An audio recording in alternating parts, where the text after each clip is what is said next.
Welcome in to a Friday edition of the Jordy Culotta Show, driven and powered by Go Chevrolet. Live here as always. Make sure you hit that like button, share button, comment button if you don't mind. We appreciate you ending your week here with us as we will talk to Wilson Alexander and get a good look of what to look out for tomorrow at the Saturday scrimmage for LSU football. How many decisions have been made on competitive spots? We'll ask Wilson about that coming up here at 8 o'clock this morning. We'll also talk to our friend Josh from Iverstine's. Will be in here to close out the 8 o'clock hour today, as he'll be in cooking us something good up for the weekend, getting you ready. Hey, don't forget, we're going to get you ready for tailgate season over here from our friends over at Iverstine. So if you're looking for a couple of recipes, if you're looking for a couple of easy dishes to take out to the tailgate this season, and maybe even it starts in the Dome, inside the Caesar Superdome, with the opening game versus Florida State. You want to bring something down, we will tell you all about that coming up this morning from our friend Josh over at Iverstine's, as he'll be cooking stuff up good throughout the week. So make sure to hit that like button, share button, comment button, if you don't mind, to get us going here on this Friday. We'll talk more about some position battles for LSU here in fall camp. Talked about the place kickers yesterday a little bit and got some really good feedback from it, but we'll ask Wilson Alexander about place kicking and field goal duties and where that will fall. We'll also talk a little bit about the safeties this morning, as our guy Major Burns really standing out here early on in camp. And when you thought about it, you really thought that the two transfers from Arkansas and Joe Foucha and Greg Brooks were really going to just kind of plug and play into that secondary, into those safety roles, but Major Burns has had a really good start here to camp, and seems like right now he's running with the ones and would be the starting safety alongside Jay Ward right now. So we will talk more about that. Remember, every day we are brought to you by Go Chevrolet, online, GEAUX, Chevrolet.com. Our friends over at Go have a couple of locations, including one right here in Baton Rouge, where you can pick up a used car on the corner of Florida Boulevard and Sherwood Forest. Out in LaPlace, brand new cars, online, GEAUX, Chevrolet.com, GEAUX, Chevrolet.com. And daily, our phone lines brought to you by Metropolitan Health Group. Real Doctors and Real Solutions brought to you by Jason Ramazan and Charlie Harvey. Our good friends over there, make sure and tell them you heard it here on the Jordy Culotta Show, as always. Metropolitan Health Group, Real Doctors, Real Solutions. So that's something else that we're looking at. Obviously, the defensive backfield. We've talked about a lot of positions and groups here going in to what feels like is about to be the start of fall camp. It's usually right around when school starts. That starts on August 22nd. Is that right, Stewie? August 22nd is when classes resume at LSU, so that means that the schedule is definitely going to change up as far as the training goes for LSU football. That usually pushes the sign that fall camp has come to an end, and you kind of work yourself into the regular season. And at some point, LSU's got to get into game planning mode rather than getting in game shape mode. So at some point, these decisions are going to be made. I'd imagine that they learned a lot yesterday at the scrimmage, and it'll be looking to learn, at Wednesday's scrimmage, and looking, for another chance to analyze and be able to get closer to decisions come Saturday in the scrimmage there, to find another chance to, look at position battles and look at guys working one-on-ones. And I'm looking at this safety position because as it plays out, really, when you saw all the moving and shaking in the offseason, you knew that LSU was putting an emphasis on this defensive backfield. And as Brian Kelly said earlier this week, it's a battle right now between four cornerbacks. All of them, it seems like they're very comfortable with. Whether it's Mekhi Garner, whether it's Colby Richardson, guys that both transferred in from in-state schools, Garner from Louisiana, Richardson from McNeese, Sevyn Banks, who transferred in from Ohio State, and then Jarick Bernard-Converse, who transferred in from Oklahoma State. That seemed to be your top four cornerbacks right now. There's more of a competition. There's even more competition on the back end at safety. In the offseason, you pick up a couple of transfers, guys that come in like Joe Foucha and Greg Brooks from Arkansas, SEC playing experience, feel like they're going to come in. Both of them guys that wore the C. Fuchsia wore the captain's C at Arkansas, comes in, as a leader, veteran, and as we said, experience, which, you just can't replace as far as bringing somebody new into the lineup. And then when, you look at that competition that's budding back there, it seems like Major Burns has been the big winner here early on in camp, right? I mean, first off, I believe all these guys are going to play.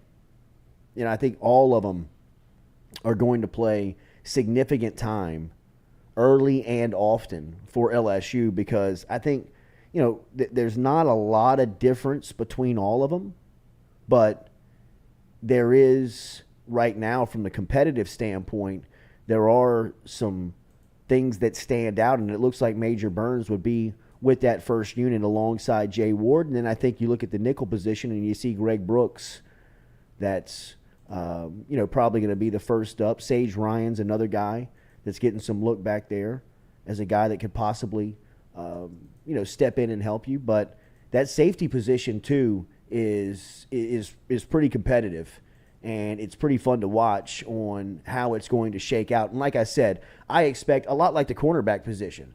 I think they're going to play all those guys.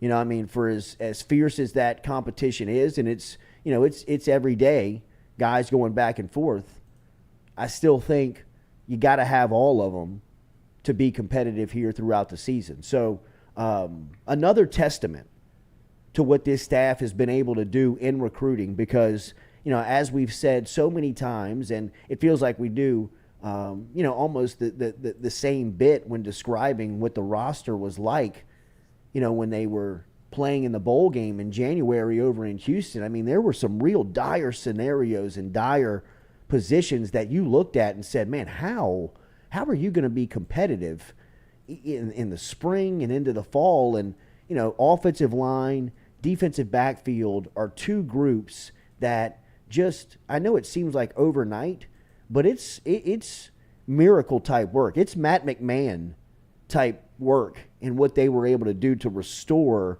position groups. A lot like McMahon was able to kind of restore and keep up the pace of LSU basketball and what the roster looks like. From the football side of it, the defensive backfield and the offensive line looked like you wouldn't be able to, field a practice come spring when you were pulling out of Houston in early January. And now to see where they're at, where they trust, realistically, they trust 8 guys. They trust 4 guys at corner, and it looks like they trust 4 guys at safety.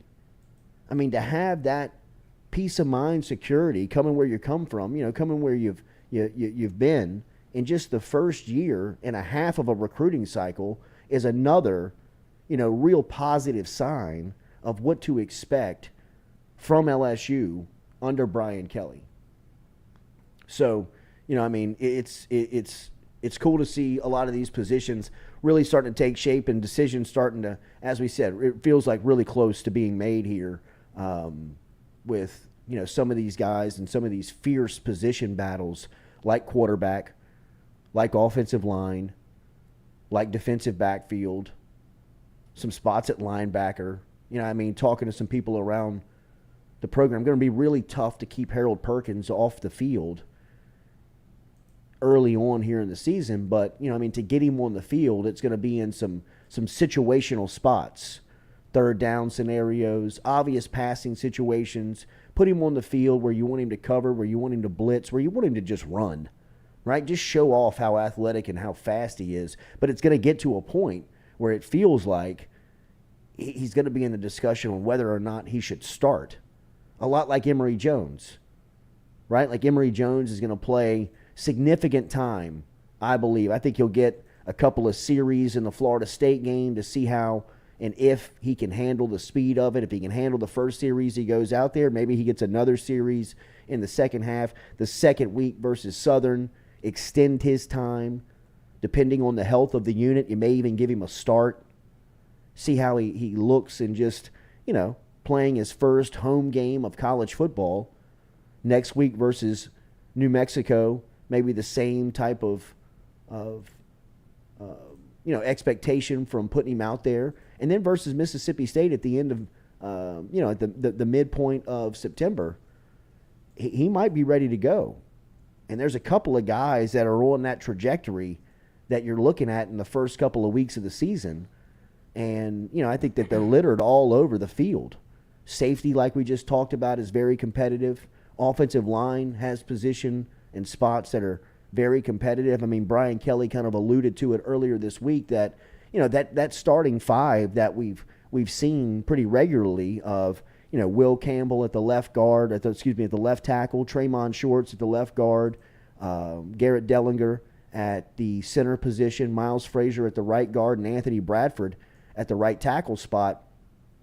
It's not necessarily set in stone. And I think, you saw that running out with the first group on Wednesday in the scrimmage. I'm anxious to see what Saturday's scrimmage looks like because he brought up guys and names like Charles Turner. He brought up names like Emory Jones. He brought up names like Cam Wire that he wants to get a look at. So, I mean, obviously, they still want to take a look at some guys in some key spots to see where the position battles really lie going into fall camp. But if nothing else, it shows that they got some depth. They got some guys that they trust. And I said this yesterday. I believe it. I think that the quarterback race extends into the season. That may turn some people off or, kind of make your skin crawl. But I just think that when you look at them side by side and talking to enough people up there, there's just about an eyelash of a difference between both of them in just some certain spots. But when you're game planning, you feel really confident that you can win with either one of them. So, I think that it truly is a very even neck and neck race at some spots, but most notably at the quarterback position.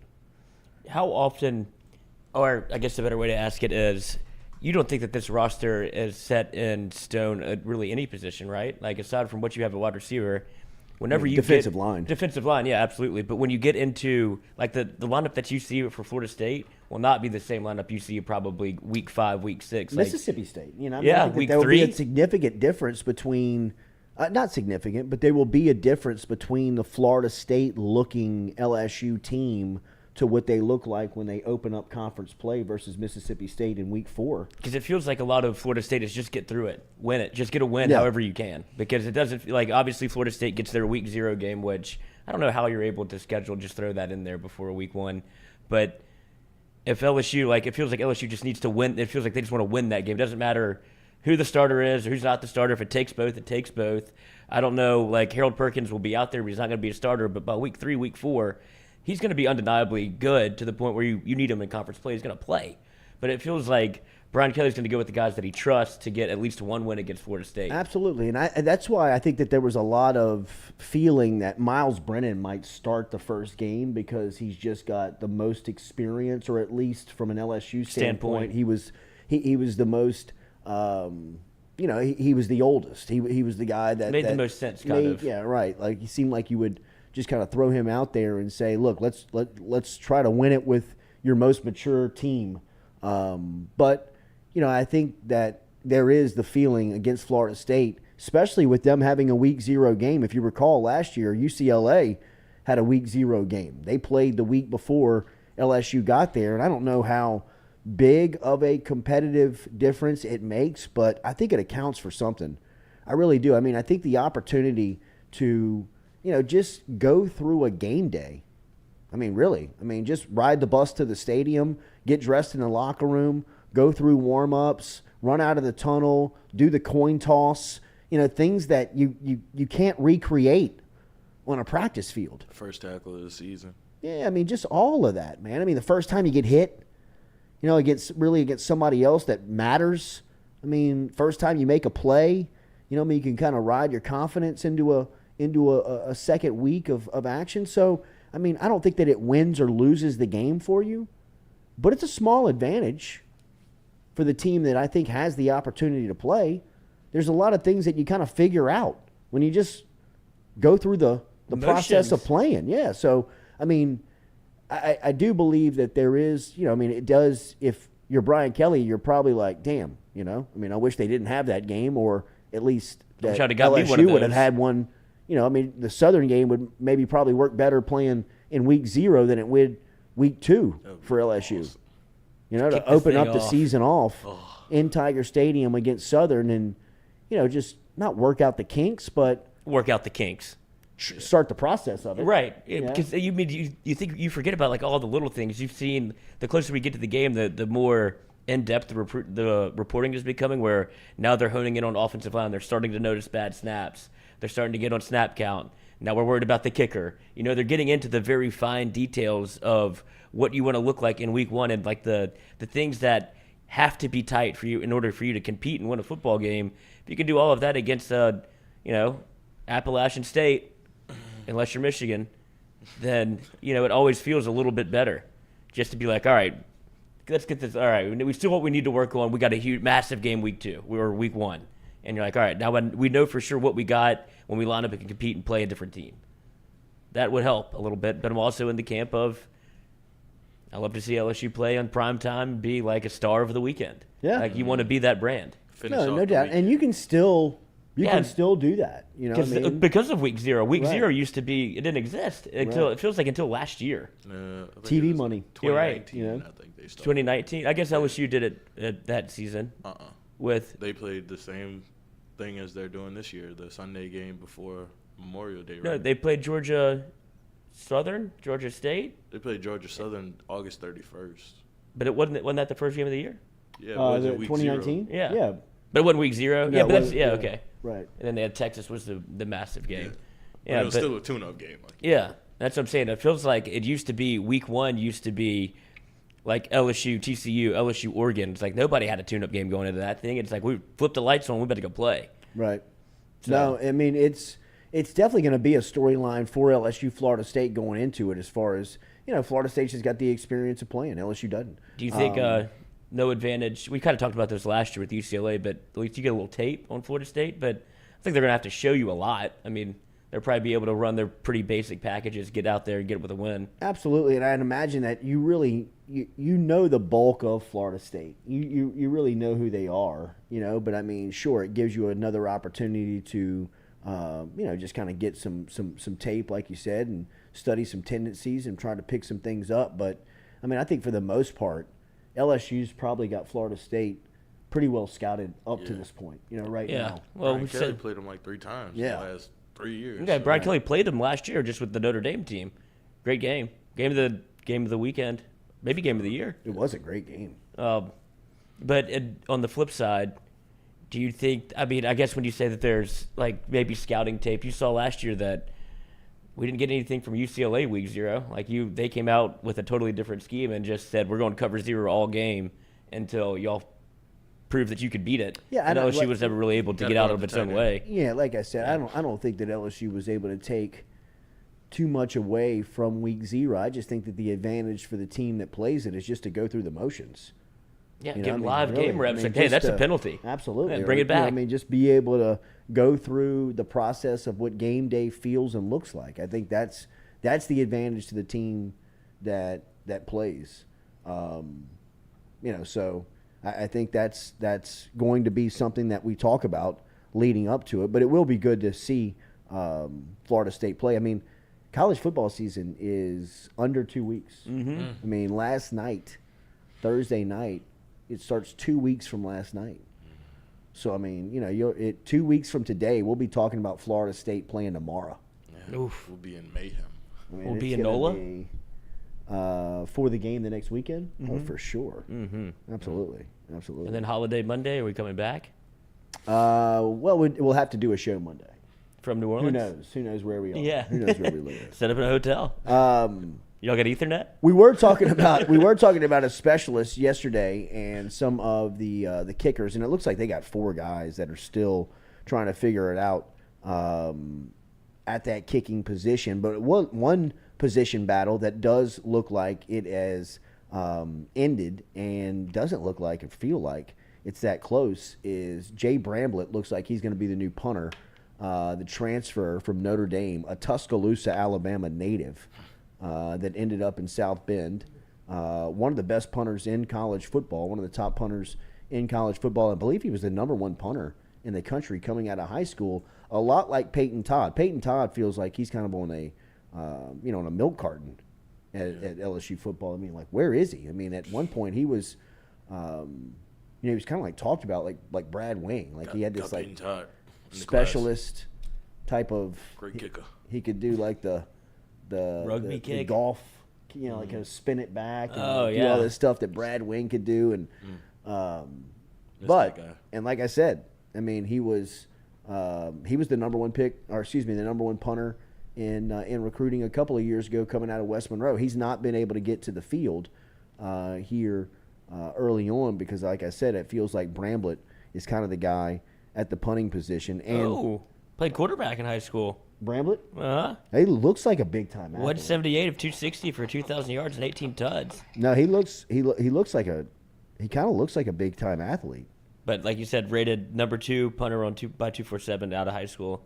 Long of 74 last year. So he's got a bomber. And then the field goal kicking, man, the place kicker. I think this is a huge weekend for that spot. This is a huge spot for the place kickers. You've got a couple of guys there. You got redshirt freshman Damian Ramos. You've got true freshman Nathan Dibbert. Then you've got a graduate transfer from Northwestern, Trey Finnison, who is also there. And then you've got a sophomore in Ezekiel Mata, who is in this competition. It feels like it's between Ramos and Dibbert, but the more you talk to people, the more you understand that it's kind of wide open. Like there's 4 guys that are vying for it, and there's 4 guys right now that wouldn't be surprised if they got it. I don't know if that's a good thing or a bad thing. I kind of lean towards it's a bad thing. You know what I mean? Like if you've been through kickers, you got this many practices and you've been through this many points of evaluation and you still don't really have one guy out of 4 at that position, that feels like point guard, quarterback where, I got 4. So you mean you don't have one? So, I mean, you need to have one. You need to have that dude that you can say 38-yarder, 3 minutes left, fourth quarter. You need to extend your lead from 6 to 9. Bro, we got to know you can kick this thing through, man. I can't, if I'm Brian Kelly, I can't look back at one of these 4 guys and their eyeballs are bugging out of their helmet because, he's dying that Kelly might call his number to go in there and kick it. What a bad feeling. Terrible feeling. What a bad feeling. What's going on? What am I missing? Nothing. We'll tell you. We'll tell you a break. But what I was going to say is LSU going to do we've seen this before where they had almost a long range kicker and a short range kicker. Is that something that might be in the mix again? Whenever, I mean, we were so blessed. I hate when teams do that. Oh gosh, man. That means he's gonna miss it. Yeah, most likely. I mean, it's not a scramble. I have never seen kickers and punters be so well managed like LSU has over the past 4 years. I mean, like, just keep the blueprint in place and just go get guys that you trust that can do special things. Like, I mean, they went and found Avery Atkins in Auburn, Alabama, after they had gone through kicker after kicker that they had told to kick into this coffin corner of the football field that nobody could figure out. They just went and found a dude that was known for punishing the football out of the back of the end zone. Just kicked it through the back of the end zone every time. Go get that guy. Tell him to go to work. And I thought you had the guy in Nathan Dibbert. It is surprising to me that Dibbert's not kind of extended himself in this place-kicking competition because he kind of fit the role of the Tracy, the York, the next in line of being that guy, kind of a high-end, big-time, kind of a name within the kicking circuit of recruiting. A lot like Cade York was. Dibbert had that same type of reputation. So, and being a Greg McMahon guy, I think that one constant over the last 4 years of that real consistent special teams play is Greg McMahon. And, he recruited Dibbert to LSU. He also brought Mata over here, who's in the race right now. He recruited Peyton Todd, who I thought was in the punting competition, but it looks like Bramblett's going to be the guy. But the special teams was very much a luxury at LSU over the last couple of years, and to be, to be a little unstable there is not a good feeling. It's just not a good feeling, man. So it'll be interesting to see who wins that race and what tomorrow means for that competition, and maybe even another position group, a lot like we talked about with safety, offensive line, and quarterback, that could go into the season to staying competitive. I mean, you could be into weeks 1, 2, 3, and 4 and still not have the guy. And like you said, I mean, if you're trotting somebody out there in between some certain type of yardage, and then you got another guy for this amount of yardage back, gosh. Just go miss it. Oh, jeez, man. Just go for it on 4th down. Seriously, I would rather that. I really would.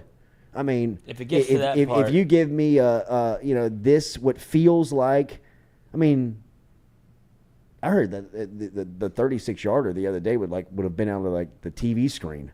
Like if you were watching it on TV, it wouldn't have been a little hosel close. rocket. Yeah, like not close. A bad spot. You know what I mean? Like, yeah. They're in a tough spot. So,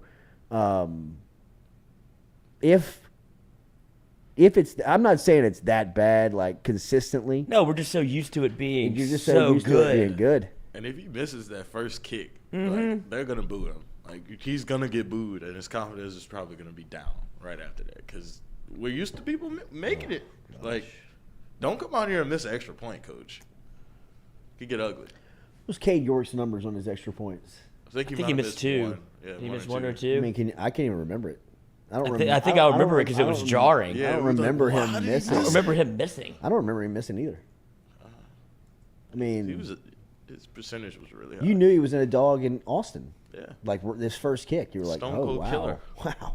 89 of 93. Name the 4. Right. Coach, and then 21 of 27 career from field goals, on field goals. What was his 50-yard? I don't have the 50-yard. I just I had think the plus 50's 9 of 9, 10 of 10. It's something stupid. Yeah. It's dumb. Like Yeah, we don't got that right now. It's stupid. It doesn't feel like we have somebody that you can get like. I mean, he won you two games over his career. Florida alone. But I mean, I'm just saying, like at some point, it's gonna come down to him. Like you may not see it in the last 30 seconds of him trotting out there and kicking a field goal to win it, but somewhere along the game, he made one that you won by 2, and you had to have it. Auburn. 15 kicks over 50 yards. I mean, how many did he make? 15. Oh, he's 15 of 15. Uh-huh. I mean, just don't have that anymore, Coach. Who's the guy in the league? What's his name? Justin Tucker for the Ravens? Yeah. I mean, LSU essentially had the Justin Tucker of college football. Automatic. I mean, he was as good as it gets. I mean, what a secure feeling. Oh, I mean, to be automatic at that position for a head coach, especially in your first year. Like I said, you saw what Ed Orgeron did in his first year as a head coach, and in his he was more conservative after he got the job, where he would get you inside the 40, and he's like, I trust Cole. Was Cole Tracy his first year kicker? I trust Cole Tracy to go out there, and like he almost got kind of reserved a little bit because like, all right, we're good. He's got 3. He's good from anywhere within 45. Yeah, you got 3. We're good. Yeah. And if you don't have that, then you have to either ramp up your play calling and be. That's when it gets tough to score, obviously, in the red zone, and that's what I think it all kind of ties back to who's going to play quarterback, because that's when you can see a Jaden Daniels kind of maybe change of pace when you have, a 3rd and 6. Now it's 4th and 2, and you kind of, all right, he's a threat. He's a threat to run it on the short yardage stuff, RPO. That's like when you need to make decisions like this because you don't have any faith in your kicker. Yeah, no, man, it's a very sleepless place to be for because you can't. How much can you coach it up? Right. Like after you do your 3 steps and your 2 steps, and it's like, all right, it's up to you now. You gotta have the I did everything I could to get you here. Boom that thing. Walk it to the water. You can't drink. Can't make you drink. Yeah. Check that number on his 50s. It wasn't 15 or 15. I'm saying he made 15. Okay. Yeah. But to even line up and kick, like, Jeez. I mean, I don't know how many he made. I mean, I don't know what the exact attempts were, but it just says LSU record holder for 50-yard field goals in a career, 15, and in a season with 6. Whew. And the only player to kick 2 50-yard field goals in a game. Got to be He did it confident twice. to run your kicker out there at 50 yarders. Yeah, to do it 15 times. 4th down. Go ahead. Cole Tracy was who was this? Bryce Yarbrough. He was in 2018. So who was O's first kicker? 2016. Who was the kicker? He inherited. Who was the kicker on like Jamal Adams, Leonard Fournette, in that squad? I'm trying to think of this kid's name. We always do this. We never know. Like I can't even. He wasn't really good.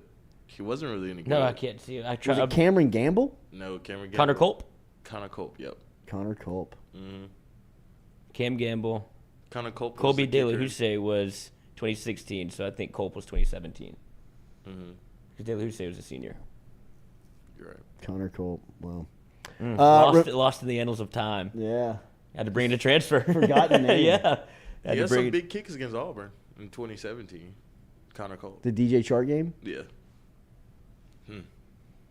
What a return. What about hitting on 2? I mean, it shows you the importance of a kicker. He used like a transfer. He used a scholarship to go get Cole Tracy. Yeah. And obviously Joe Burrow is the one that gets the hype. But like for you to go out there and be like, look, I got to get a full-time scholarship to a 1-year kick. Like he's only going to be here for a year. And O kind of dropped his nuts on the table and said, look, we have to have him. And he proved its worth in spades because he won you games. That's why we're talking about it. That's why it's so important going into 2022 that you would hope that one guy had grabbed it by the reins by now. Like it's usually something you don't really have to talk about. Right. 15 of 19 from 50 or more. God. And probably barely missed those 4. Trent Domingue was another one. Jack Gonsolin. Jack Gonsolin. Gonsolin was a walk-on from Catholic High. Kelly. All right, we'll take a fix break. the internet, We will be Jack. right back. We will be right back here on the Jordy Culotta Show, driven and powered by Ghost Chevrolet. Make sure and hit that like button, share button, comment button. Don't forget forget about our friends over at Edward Jones, Daniel Newman, daniel.newman@edwardjones.com. Any financial advice you may be looking for, call Daniel Newman up today. He can help you out. He's located out in central Louisiana, Market Square Boulevard. Give him a call or just shoot him an email, daniel.newman@edwardjones.com. He'll fire back an answer for you on anything that you may be curious about. In fact, just go down and sit with him. If you work within the industrial space, if you work within the plants and you've got some questions about what to do with your finances, whether it's life after work or some investments while you're on the job, get in touch with Daniel. He's got great experience in that field. He's always helping somebody out within that industry whenever I'm over in his office. Go check out Daniel Newman out in Central today. Let him help you out with all your financial questions. Daniel.Newman@EdwardJones.com. Daniel.Newman@EdwardJones.com. We'll be back with more of the Jordy Culotta Show, driven and powered by Go Chevrolet.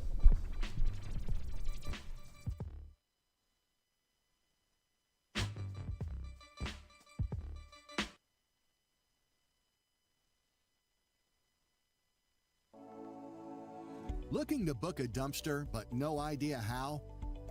We've made it quick and easy for you. Check out our website at moralesrolloffs.com. Let Morales Roll-Offs know your desired delivery date, and finally, provide your contact details.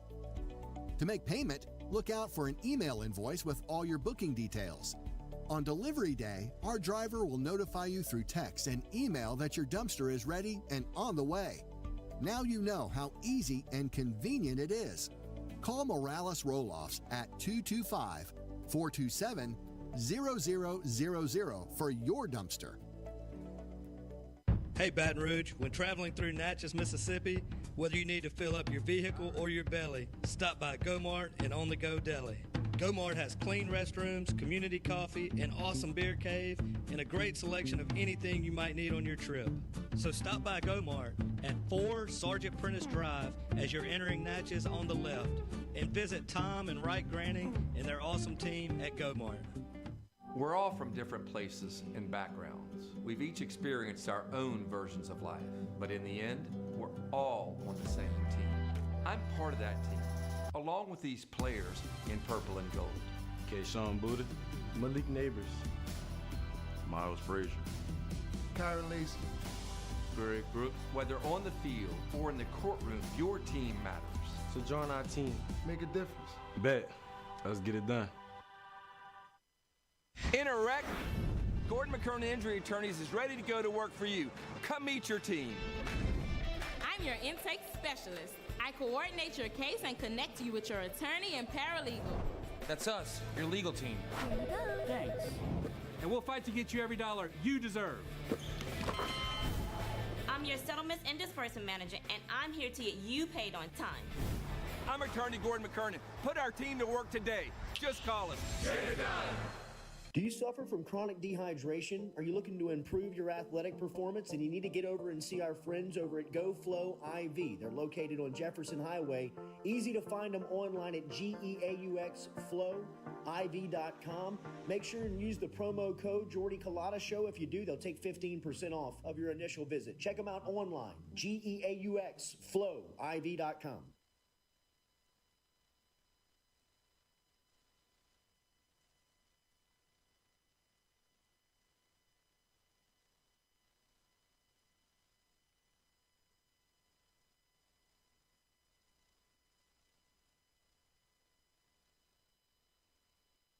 Red Stick Sports, a local staple in Baton Rouge to all sports fans, was founded back in 1981 and has remained a family business for over 40 years. Today, they still have the great selection on the floor, but they're also a leader in custom apparel for businesses, sports teams, and other groups. Take it from us, everybody over here at FM Digital Media. They help us out with all of our apparel. Let them help you out today. Go ask for Cody over at Red Stick Sports. Check him out online at redsticksports.biz.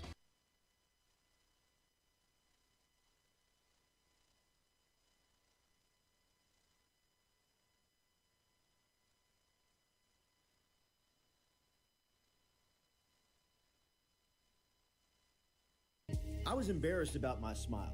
Are you unhappy at yours? Do you not smile back at yourself? I called my friend, Dr. Spillers, over at Johnson Spillers. He fixed my smile, and now everywhere I go, people are complimenting it after the work that Dr. Spillers and the staff did to my mouth. They can do it to yours. Get in touch with them. JohnsonSpillers.com. 2 locations, one in Gonzales, one in Baton Rouge. Easy to find them, JohnsonSpillers.com.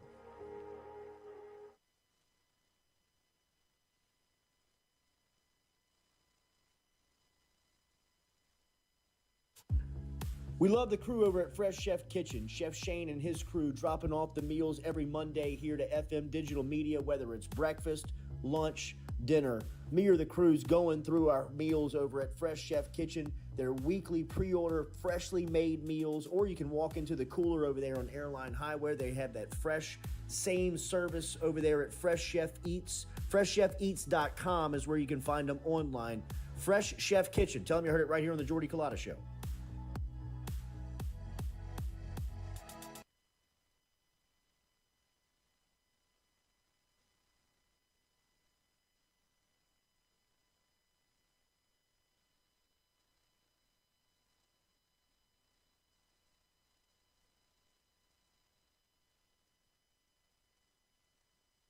Hey Baton Rouge, when traveling through Natchez, Mississippi, whether you need to fill up your vehicle or your belly, stop by Go-Mart and On The Go Deli. Go-Mart has clean restrooms, community coffee, an awesome beer cave, and a great selection of anything you might need on your trip. So stop by Go-Mart at 4 Sergeant Prentice Drive as you're entering Natchez on the left, and visit Tom and Wright Granning and their awesome team at Go-Mart.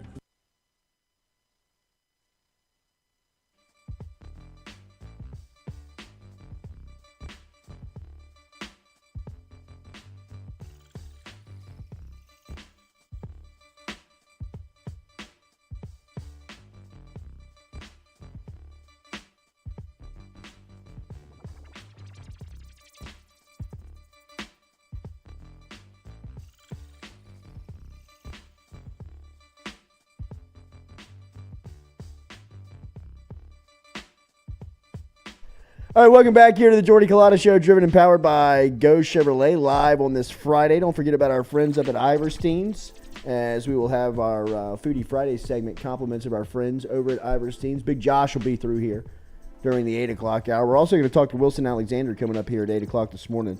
We'll ask him about some of the competition going on the practice field, what he expects tomorrow in scrimmage, in the next scrimmage for LSU football, and what he anticipates with the opener with Florida State coming up on Sunday, September 5th. Should be a really intriguing game. I know a lot of people around college football are talking about that one. Bregman and the Astros right now are on fire. They hit Bregman 2 home runs yesterday, 2 doubles, drove in 6 runs. Breggy looking great right now, bro. 21-5. Or they beat the White Sox 21-5 yesterday. Did you see the video? Astros had 25 hits. That's what I'm saying. Were they playing at home or away? In Chicago. Okay. Do you see that video of Tony La Russa? Wherever Yes. the fan Yes, was I like, did. sub in, whatever. Yeah, He's like, it's a pinch run. And La Russa He calls timeout. Gets a timeout and puts the guy in the game. And everybody in the stands like, you did it. You did it. The best of all time is when it's unreal. Have you seen the fraternity kids, whenever they call into the pitching coach on, like, they have the bullpen phone number. They call in and they say, get Johnson up and moving. And they're watching the game like, no way he's doing it. They got him into the game. Like, they're on the phone, like on speaker, just watching it. And they're like, there's no way this is going to happen. There's no way. He's like, all right. And just hangs up the other. Ah! That would be an all-timer. That's an all-timer. That's an all-timer. I mean, if you could crack into the communication of a game, The like bullpen call number. a play, Yeah. or like get the bullpen number and get somebody up and moving. I mean, that is. Oh, if you could get on the OC headset, that would be number one. Oh, for sure. You would be outed so fast. Who was it? Belichick that was tapping into headsets. Mm-hmm. That's Like all the in time. early And 2000s? with Ernie Adams. Yeah. He was he was watching the signs, and then they would tap into headsets, and then headsets. This still happens in Foxborough, where the headsets won't work for one side, and then like, oh, Patriots like, oh, ours aren't working either. Like, let me see them. Yeah. And now so if one side doesn't work, you have to turn You have to off. shut 'em all down. Because Yeah. it used to just be like, oh, sorry, your Yeah, headset's I don't know not what's working. going on over there. Yeah. You got a guy like Joe come over there, cut a wire, keep on walking, keep it moving. Like, oh, I don't know what happened. Got a guy like Joe that installs the wire. Uh-huh. But, I mean, Belichick has turned over every nook and cranny to find an advantage, which is why I guess the Patriots, I'm sure there's probably things he's gotten away with that we have no idea about. You get no idea. Still doing. Still doing. Absolutely. Doesn't need an offensive coordinator. Tom, take that air out that football real quick. Just a little bit. They called Look, him the I'm going to deflator. send you to the Jets practice. I need you to film the coaches and their hand signals tomorrow. Bring it back. You know what I mean? Like, say what, Bill? Stewie, can you go out to Jets practice and bring it back? And, hand signals. What if they ask any questions? Don't worry about that. I'll handle all that. Well, we're off to Cincinnati. I mean, just deflate the footballs, too. Yeah. Yes, sir. Speaking of NFL, the Saints will play the Packers tonight at Lambeau, closing out their week full of practice. Yesterday seemed to be a tough day for the offensive line as they got banged up, man. James Hurst left with an injury. They also had Ryan Ramczyk, not Ramczyk, Tyler Penning. Trevor Penning was also being helped off by some trainers. It seems like everything with Hurst, or at least reading from our boy Nick Underhill over at NewOrleans.football, as he says it was, his reports are that it's a minor setback and that he should be okay. It's still a position that the Saints cannot lose a lot from injury there. They got to stay healthy on the offensive line, obviously, but losing a couple of guys like they did yesterday at the left tackle spot banged them up a little bit. So it'll be interesting to see what they do tonight as they battle Green Bay, and it'll be cool to see them play here once again, play the Packers and go head-to-head to kind of get another chance to look at them here in the preseason. But this will wrap up a week worth of practice versus Green Bay, and as we've all kind of watched throughout the week, they've had some real highs. And Jarvis Landry, I saw, was excused from practice yesterday. He had gotten into it with a defensive back from Green Bay, kind of going back and forth. So they just told Landry to take it to the showers for the rest of the afternoon. Chris Olave looked to have a pretty good day yesterday. No, I'm saying if you're driving Sanders, you're like, oh, I guess I got to go. Like, those vets some days are like, I'm getting my ass out of here. Thrown out of I'm about to today. get thrown out of practice Watch today. this, boys. Yeah, right. All right, here we go. Y'all meet me at the restaurant on the corner at 12th and Main. I'm about to get out of here, boys. Car's running. Poor 38 on the Packers probably is like, oh, I'm going to get cut. And driver's like, too bad, man. But kind of reading between the lines and listening to like Ross Jackson and reading Nick Underhill's stuff, it seems like the Saints defense have had a really good week.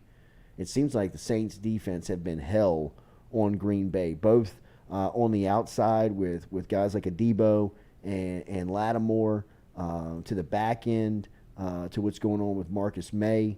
May has seemed to be a breath of fresh air here early on in camp to kind of get him out there and see him running around. He's been a really good fit with what's going on. Do you know any update on his suspension? Or is he in the same camp as No, I think Kamara? he's kind of waiting around. Yeah, I think he's kind of waiting around. I don't know Marcus what May? they hadn't ruled on it yet. They did, if you saw yesterday, Deshaun Watson had his suspension updated as the NFL Players Association and the NFL came to the resolution of an 11-game suspension. And is it $5 million? I don't want to speak out of turn. $5 million fine for Deshaun Watson. This is a lot of the confusing stuff for me in the NFL. I don't know why. I thought that when it went to an arbitrator, that the NFL, if they wanted to have the appeal, that they had to bring in another arbitrator. I didn't know that they could get together and collectively bargain, a decision out of this. But this is what it's going to be. It's going to be 11 games, $5 million. I guess if you were looking for more of a harsh penalty for Watson, I wonder if this appeases you. I thought that the NFL, really kind of overextended themselves or has overextended themselves in the past, which puts them, in a very tough position when something like this comes up. Now we've seen, somebody go against the player conduct policy. And this is the longest game that we've ever seen taken away from a player in Deshaun Watson, and that it being 11. I know that the NFL was looking for a full season suspension. My reaction to it is that they got it wrong from the jump. I think that Deshaun Watson obviously did some pretty harsh and just grotesque things that were criminal in some cases. That was admitted in the case in front of the arbitrator, in front of the judge. It was admitted by Deshaun Watson's lawyer. But the NFL kind of found themselves in the middle of this with one of their franchises, Houston, being tied to this story. And, a lot of the stuff that the NFL has tried to cover up that goes on within the owners' suites of their own league. A lot of this stuff is very similar to what Watson is dealing and going through. Not going through or dealing with. I didn't mean to say it like that. Just what he is being charged with and being, spoken about of what he's done. I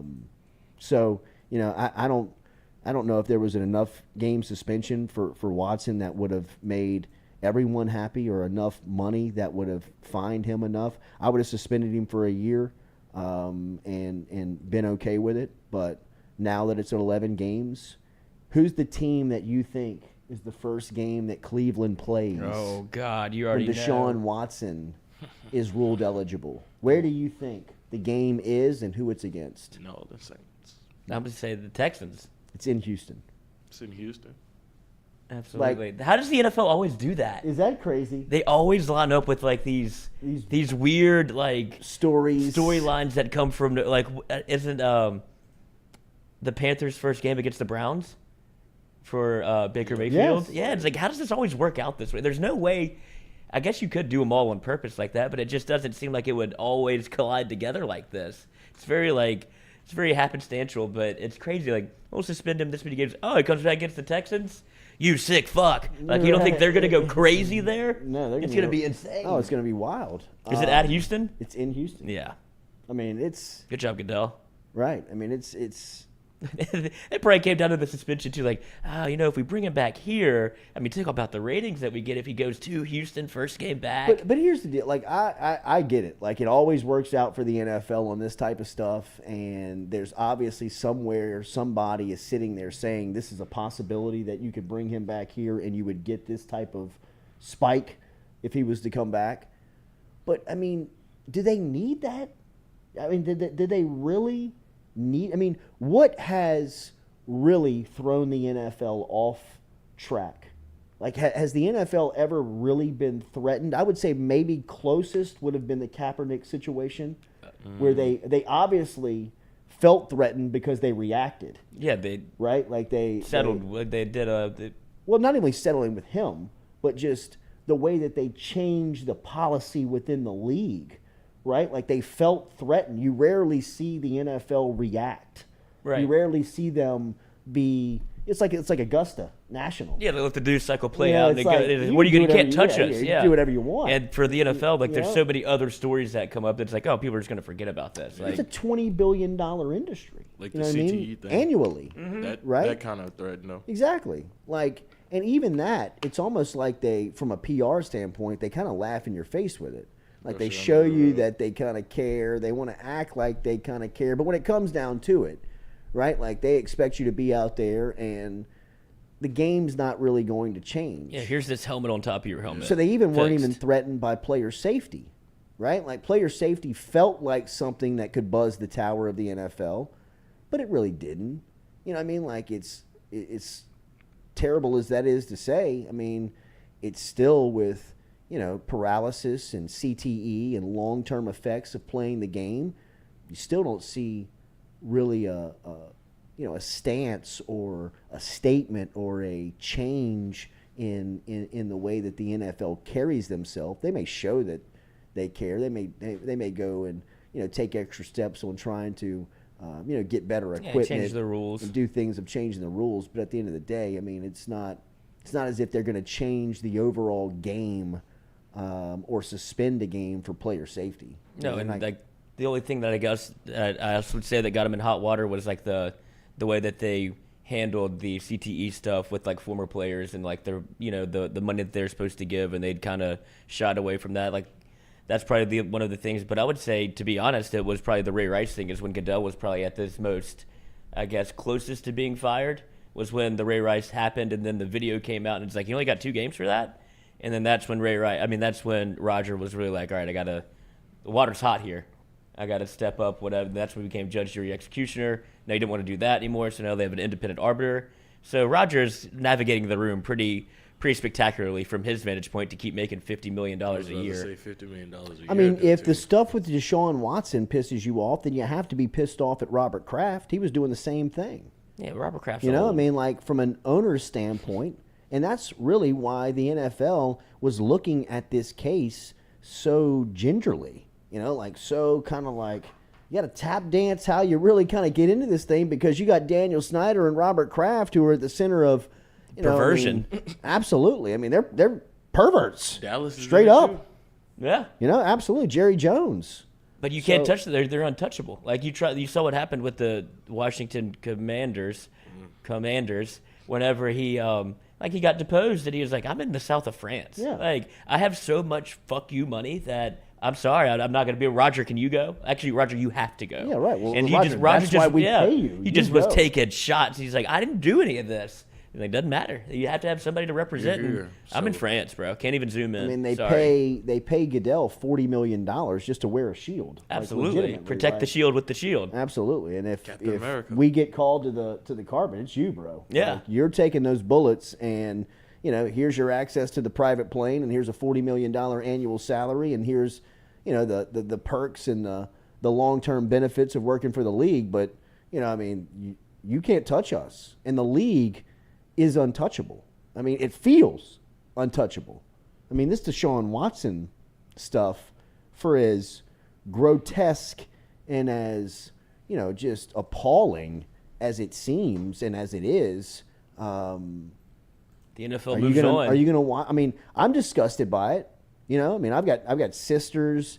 mom. I was raised by nothing but women around me and by women in my entire life. I got a fiance, and like, this stuff is disgusting to think about what Watson was like just habitually doing, routinely doing. Man brought his own towel. Yeah. But I'm still going to get the Sunday. I'm still getting Red Zone. Yeah. I guess I'll watch 31 teams. I saw the numbers come off the NFL. The Red Zone channel alone, guess how much? Guess how much it's worth? Didn't Apple buy it? The Red Zone channel alone. Just the Red Zone channel. Forget Is it something with a B? Sunday Ticket. Absolutely, it starts with a B. I'm going to go 10 billion. I was going to say $3 billion. $3 billion. Either way. One channel around the NFL that plays just NFL. 20 weeks of football. They just play all 17, 18 regular season, and then 2 weeks of the playoff. I don't even know if they play the playoffs. I think they cut it off at 18 weeks of the regular season is worth $3 billion just tied to the NFL. The thing is a cash farm, not a cash cow. It is a farm that feels in, our business landscape like it's almost untouchable. It's sex crimes, drugs, race, drugs. Even steroids. Violence. Yeah. Think about steroids and the way that it plagued baseball for a decade. There was a side that thought, juice them all up, let me see them hit home runs out of the planet. And then there was the traditionalist that said, I'll never vote that guy into the Hall of Fame because he's a cheater. Right? Have you ever heard any backlash from anyone being on steroids in the NFL? No. Have you ever heard of anybody failing a test in the league for steroids? I have. Did you give a damn? I didn't. You know what I mean? I didn't really care about the baseball stuff either, but there was no purist within the NFL that came out, stomping their pitchfork saying, Rockney didn't have to take this is going to turn the game over. Big Buckus didn't have to right. take George steroids. Hallis is rolling in his grave. You know what I mean? Smoking cigarettes and drinking beer nobody on the really sidelines. cares, man. It just rolls on. Give me my jersey, give me my season tickets, make sure I got my Sunday Red Zone package and my Sunday ticket. It's just like the NFL, for as much as they buzz the tower of the law and also just public relation nightmares. Bro, it's just if you saw it again with John Gruden. They have how many thousands of leaked emails that come out that could absolutely bury so many owners and so many high up people in football. Instead, they just throw John Gruden out there and say, look at what he did. He did it. And he's just like the sacrificial lamb for NFL football, which has always seemed to be his destiny. When you look at John Gruden, he loves the game so much, he would die for it. He committed career suicide to protect 32 other teams. Yeah. No. He's going to, but nothing's going to happen. He'll probably file, they'll settle. No, they just had one big ruling in the case. Bring it up. John Gruden just had against the NFL. He just won the initial hearing to kind of push this case forward. Here's the deal about about Gruden is he doesn't have enough money to go against the NFL as far as this law is concerned. He's got a lot of money, but he's got enough people that he knows with money that would like to bury the NFL. Right. So it's the coaches' fraternity against the Gruden owners. is, if there's anybody that could sail the ship, that could pirate the NFL, that could kind of break through. How crazy would it be? FFCA. A guy that was one time the voice of Monday Night Football and someone who the NFL would trot out there to kind of show off how knowledgeable you are about the game and how much you love the game. He was the flag bearer of the sport. He Could was be the number one fan. that comes in with a torching arrow and just tries to burn it down, man. It's like it would be like if something similar happened in Baton Rouge. Here's your walking papers. Here's your buyout. Yeah. Go on, get. All right, we're going to be back here with Wilson Alexander. We will talk LSU football here coming up. Remember our friends over at Dead Soxy. If you use the promo code Jordy, you can save yourself up to 35% over at Dead Soxy. You see the collection here, right here on set. Custom design socks. They've got the LSU themes. They've got the Burrow socks for you over there. DeadSoxy.com. DeadSoxy.com. Use the promo code Jordy. Save 35%. And you can Be Cut glass of those things. yes. Check out the glass. They're gonna love you. We'll be Great back with show. more of the Jordy Y'all stick Culotta around. Show. Yeah, you're getting this Driven and chair. powered by Go Chevrolet.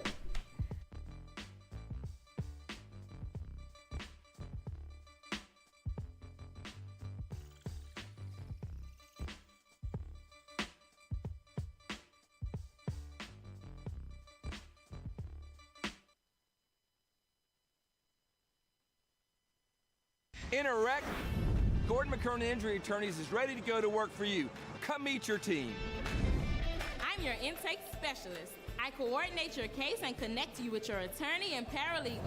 That's us, your legal team. Thanks. And we'll fight to get you every dollar you deserve. I'm your settlements and disbursement manager, and I'm here to get you paid on time. I'm attorney Gordon McKernan. Put our team to work today. Just call us. Get it done. Sports with it. It's just like anything else. I mean, I don't want to get into hyperbole, but it's, everything is. I mean, frankly, I'm still worried more about concussions. We don't talk about it much anymore, but, we've kind of helped solve it in a lot of ways and make the game a lot safer. So anytime we have existential threats, which this one could or could not be, we just deal with it, and we will deal with it. It's just part of the game. And, I don't mind a lot of what's come out of this movement of doing more for the student athletes, but like anything else, it boomerangs a little too far, and you got to swing it back into, hey, what we do for the student athletes, and it's a hell of a lot, and I'm proud of that fact that we are leaders in doing that, but we're going to do it right. The Tiger Athletic Foundation and in partnership, obviously, hand in hand with what we do, funded a master plan study because I wanted to see, hey, what we needed, and I just didn't want my opinion. I've been a few places, and I have a good one, I think, but you just want to see how and what our needs are, and so we're in that process of looking at it, and obviously the PMAC is 50 years old this year, and probably needs some updating. It's got good bones, and maybe we can see what we can do with that. Same thing with all that.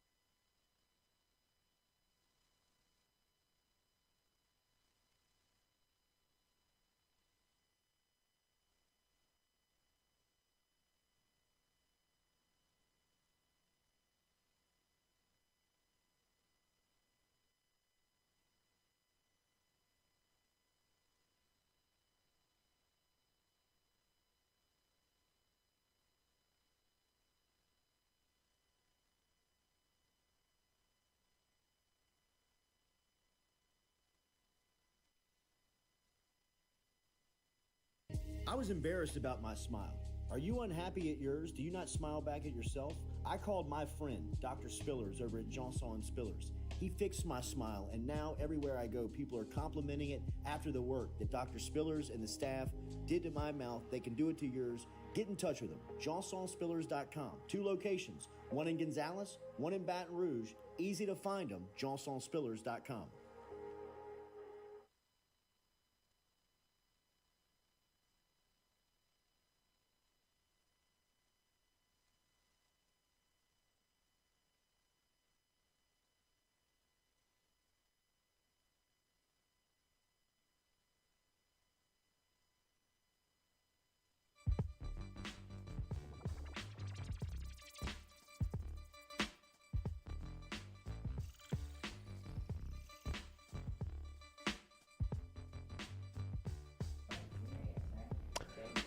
All right, welcome back here to the Jordy Culotta Show, driven and powered by Go Chevrolet. A little investigating in the break has brought to light that we've been vandalized over here at FM Digital Studios.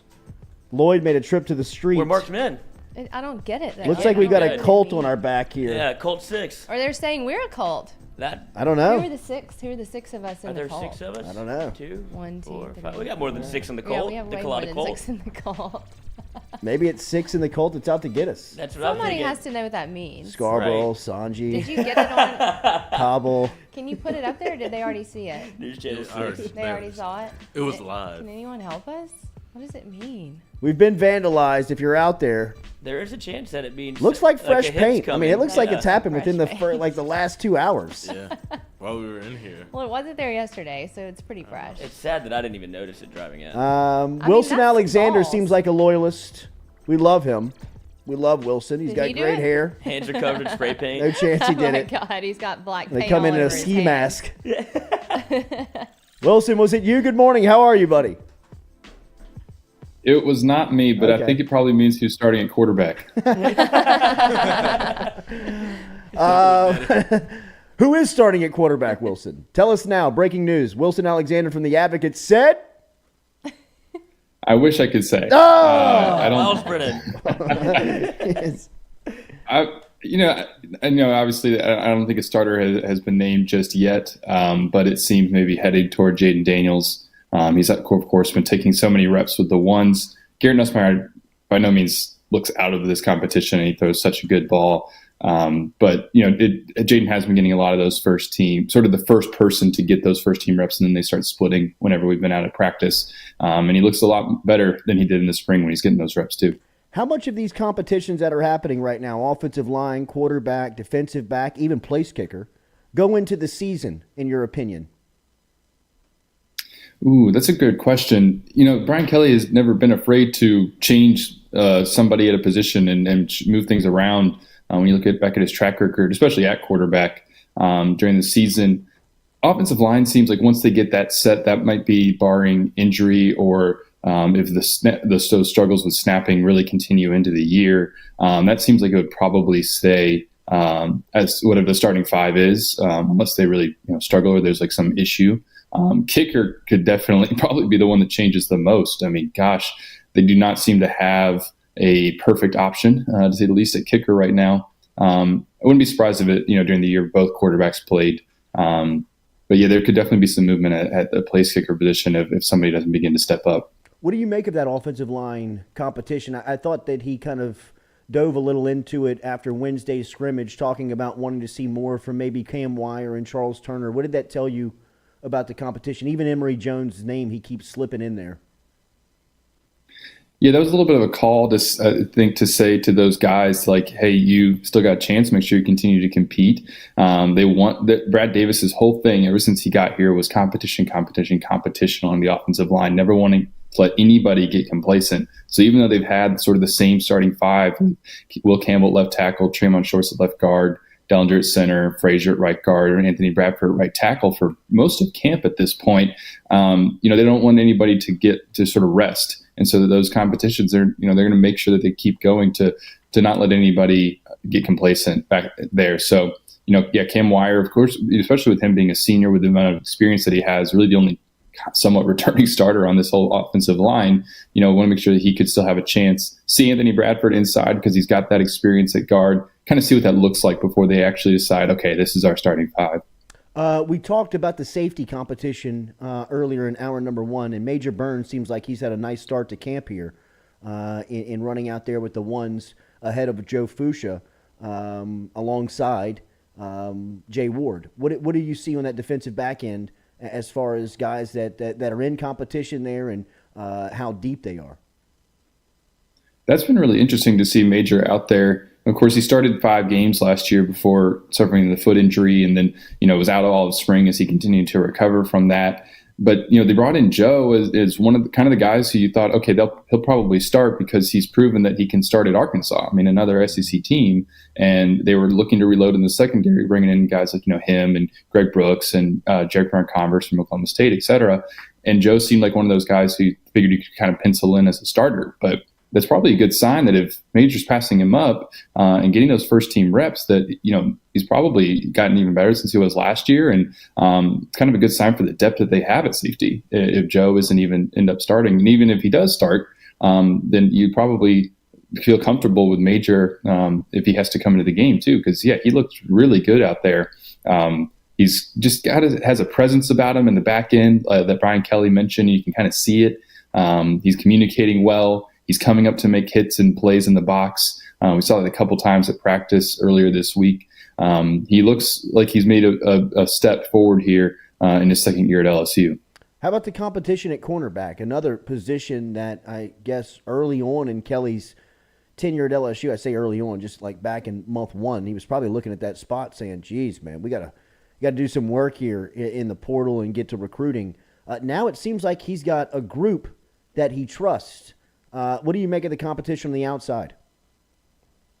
It's interesting. It seems like probably Jared Kipper-Converse is, if not completely set, then very close to set at that wide field corner spot that they're calling him now. Wide field and short field corner is the terms that Brian Kelly's uses for that. And Jarek, they always saw him as a starter ever since he got here from Oklahoma State, and he's been pretty much running with the ones. But that other one seems pretty unsettled. Could it be Sevin Banks? They like him as a short field corner because of his physicality. Like Garner brings a lot to that position, being 6'2", 217, but he's sort of been mixing in. And then there's, of course, the emergence of Colby Richardson.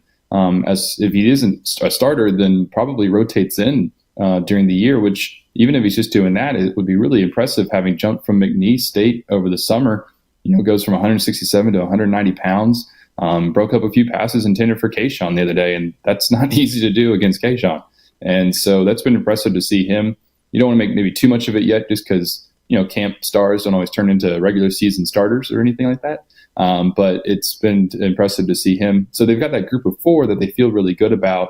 And then, even some freshmen coming on like Jalen Davis Robinson and LaTerrence Welch to, provide depth in that secondary at corner. And that's always been the concern here with those corners is you brought in some guys with experience through the transfer portal, but okay, if something happened, who's behind them? Do you trust any of them? And now they seem to trust those guys, which is key. Who's the leading candidate for nickel right now? Looks like Greg Brooks out of Arkansas.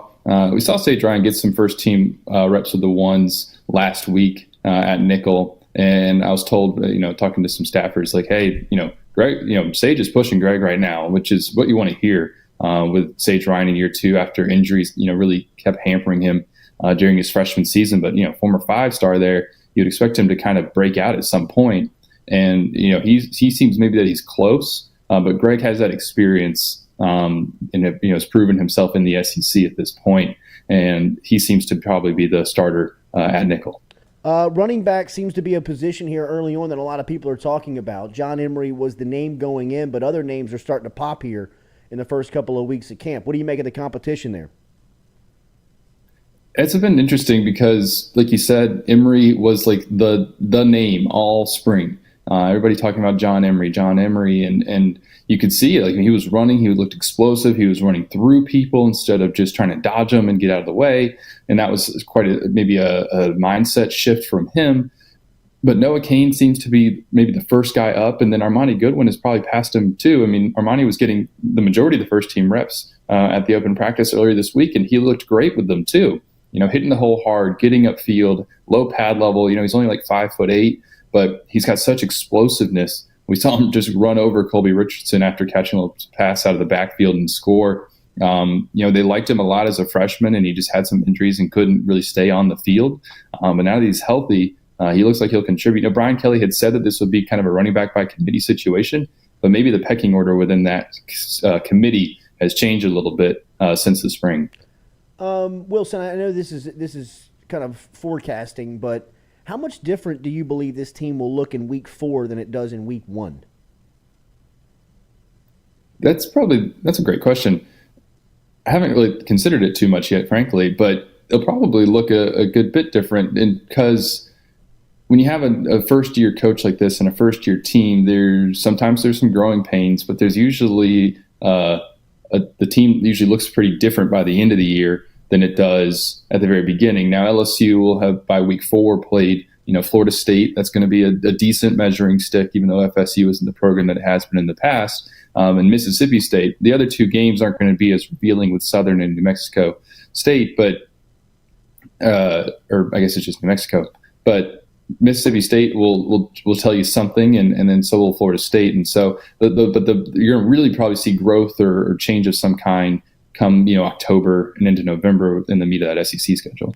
Wilson, you've been on the beat for a while. You've covered programs. What do you make of Brian Kelly's relationship that he's building with the media? I find his communication to be very impressive, and obviously the access is something that, at least around here, has not been seen in a long time, if ever. Yeah, I'm certainly appreciative personally that we've gotten to go to practices and see entire practices. Before this year, I'd never seen an entire college football practice start to finish, and it helps us do our job. And I think it helps the fans learn more about the team that they love, because there's, able to kind of see what's actually happening out on the field and who's playing well. And is this going to be the norm throughout his tenure? I'd still be probably surprised if, he's able to, opens things up that much. But, certainly right off the bat here, he has done that. And it's been great in year one with LSU going through such a transformation culturally and in the building to be able to actually kind of see what that looks like and see how people respond to that on the field itself. And so it's been good here in year one, at least I think from our end, to be able to have that. Wilson, take me back to the kicking position. This seems like a very a high area of concern, at least early on in camp. This is something that I guess LSU fans probably have taken for granted over the last 4 years because they played at such a consistent high level at the specialist spots. Run down all of them for me, from the punters to the field goaler kickers to the place kickers. Where is this competition right now? Where's the confidence level, at least in the coaching staff, that you can pick up? Yeah, I heard you talking about just how much of an advantage LSU has had a kicker yesterday. And think about it. You go from Cole Tracy to Cade York, and you're set. No worries at kicker for I guess a 4-year period here, which is such a luxury in college football when kickers at every level, but especially in college, aren't always money. LSU's had that, and now that's not the case. Punter is set with Jay Bramblett. You can hear the ball come off his leg well at practice. It's got that kind of boom that you want to hear out of a punt, and he'll be their starting punter. But place kicker could be one of 4 guys. Nathan Dybert, who's a freshman who has a really big leg. Greg McMahon recruited him out of high school and recommended him to LSU's new staff, and they honored that scholarship. They needed a kicker.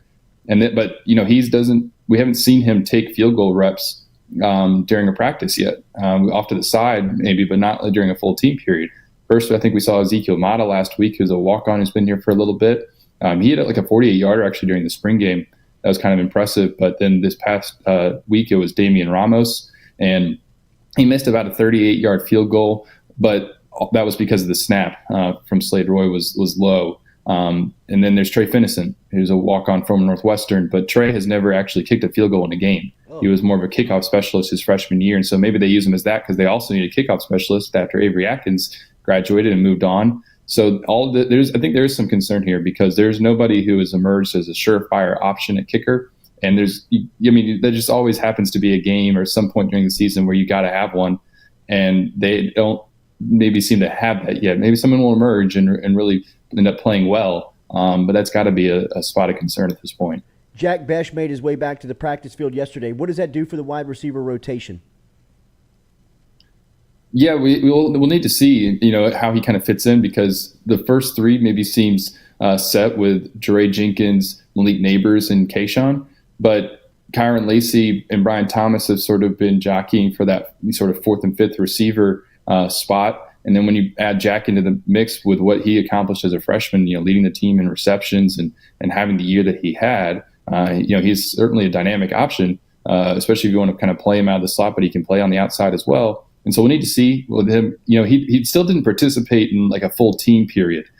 He didn't seem completely full go. There was like some periods where the receivers went off and were doing drills, and Jack went off to the quarterbacks and was just catching passes on the side with the quarterbacks. So it seems like the shin splints. He's not like 100% back yet, but he's certainly getting closer, and he'll be in the mix there for that probably 4th, 5th receiver spot and some significant playing time once he's fully go. Malik Neighbors feels like he's about to bust out, right? Absolutely. My gosh, he's impressive. I just can't get over the strength of his hands, because there's been so many plays since the spring and then now here in fall camp where there's a receiver draped all over his back, and he's got his hands out. He gets him out way out in front of him. He doesn't let anything get to his body. And despite all the noise that's going on around him and, guys batting at his arms and stuff, he pulls the ball down. He's got great concentration, really quick cuts in short amounts of space, creates great separation. There was just a slant route. Basic one-on-one about 2 weeks ago against Greg Brooks, like we were talking about earlier, is a proven guy in the SEC. And it's just a slant route, and he creates like 3 or 4 yards of separation, takes off for a touchdown. in that drill. And so he just looks like he's ready to pop in year 2. And that's so key for LSU to have that because, teams are going to be focusing so much on Kayshawn, but they're not going to be able to ignore Malik Neighbors. Wilson, our friends over at Caesars Sportsbook have LSU's win total tabbed at 7. If you were at the window, which way do you go, over, under? I would go over. I've said 8-4 for most of the year, and so I guess I would take the over. I'm not an expert when it comes to betting at all. It's not my area of expertise in the slightest. But based on the fact that I think they'll go 8-4, I guess I would take the over. Already getting emails. Wilson, you said to bet the over back in August on the Culotta show. I listened to you. Now my kid doesn't have Christmas. Harold Perkins. I think that person would need to call the gambling hotline. Right, they would. Harold Perkins, how impressive is he? 1-800-GAMBLER. He's really impressive. He just looks so. The first day out there, before they were even in pads, he's standing next to Greg Penn, and Harold's 6'2", 220. He looks just as big as Greg, and Greg's been in the program for a year developing with the strength staff. Harold just gets here as a freshman, and he looks like he's ready to play already. He's got great sideline to sideline speed. Remember Brian Kelly saying he's got a suddenness about him when he's going to make a tackle that you just don't see in the rest of LSU's linebackers.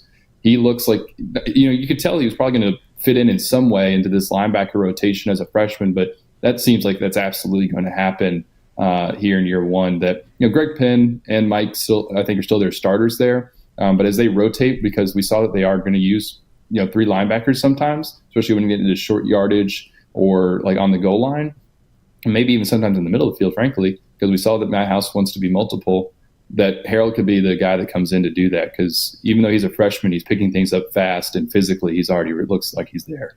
Well, since so much has been made of obviously the quarterback debate about who's going to start between Nussmeier and Jaden Daniels, but I feel like because of that conversation, we haven't focused a lot on what the offensive scheme actually looks like from Mike Denbrock. Have you seen anything in practice or in any of the scrimmages where what LSU is trying to do offensively?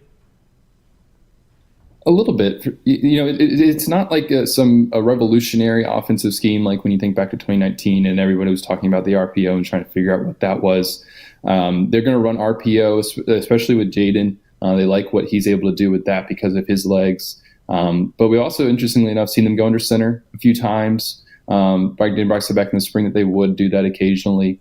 So they'll work out of center, sometimes out of the shotgun. You're just not going to go, you're just not going back under center and going, with a fullback and going, like power right down the middle. But they want to have a physical run game. We've seen some pulling guards, kicking guys out. There was a really good run, earlier this week where Amani Goodwin, they had a pulling guard coming through the right side and broke open a huge hole for Amani, and he took advantage of that.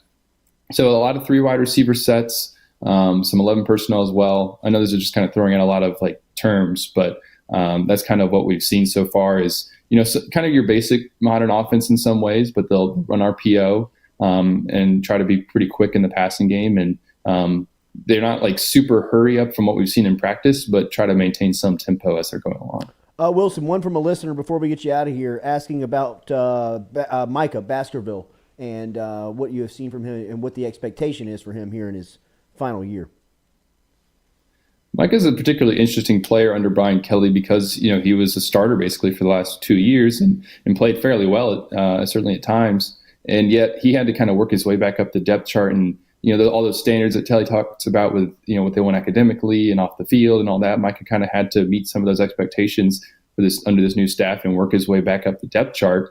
And, he's not really getting talked about in the rest of those linebacker room, but Brian Kelly's been insistent on he's going to play. And, he has mentioned that, been sort of complimentary of Micah really since May, and said mentioned him as a guy, and sometimes gone out of his way to mention him as somebody who's doing the right things off the field in order to play on the field. And they know what they have in Micah because of what he's done the last few years, and he's going to be in the mix in this linebacker rotation. Brian Kelly mentioned that, I think it was last week, that Micah's going to be in this. Even if he isn't a starter, he's going to certainly rotate in at linebacker. Thank you, buddy. There's Wilson Alexander checking in this morning here, going into the weekend. Make sure and read his work online at theadvocate.com, and you can also follow him on social media at WHAlexander_. We'll talk soon, man. Enjoy the weekend. Thanks for having me, Jordy. Good luck with the spray paint. Thank you. Maybe we might keep it. Maybe so. Because I don't know how to fix it. think so. You just paint over it? No, you can't paint it. That's like marble out there. No. We gotta Our get landlord's going to have to handle this. Yeah. Above our pay grade. It But I is. still want to know what it means. It'll I'm be just alright. so curious. I think we're marked. That's what I'm saying. Somebody's going to come back. Well, that's terrifying. Katie, don't be scared. I'm not I scared. am scared. We'll be all right. Daily, we're brought to you by Barker Brothers Plumbing and Works. Get in touch with our friends over at Barker Brothers Plumbing and Works. They can help you out today. Remember, number 1 and a number 2 business. Call them. The phone number's simple, 225-776-2431.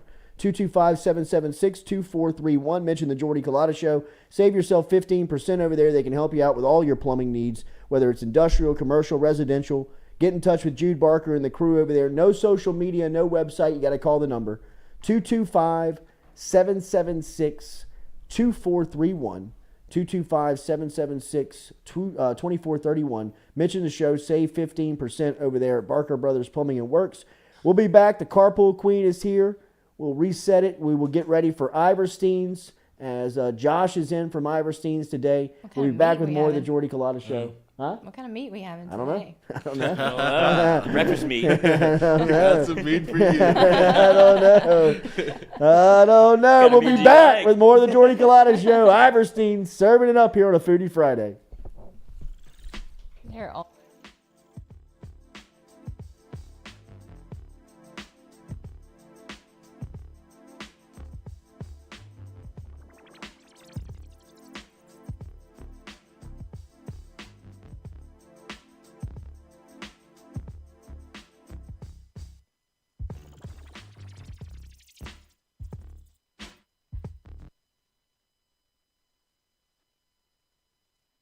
Do you suffer from chronic dehydration? Are you looking to improve your athletic performance and you need to get over and see our friends over at GoFlow IV? They're located on Jefferson Highway. Easy to find them online at GEAUXFlowIV.com. Make sure and use the promo code Jordy Culotta Show. If you do, they'll take 15% off of your initial visit. Check them out online, GEAUXFlowIV.com.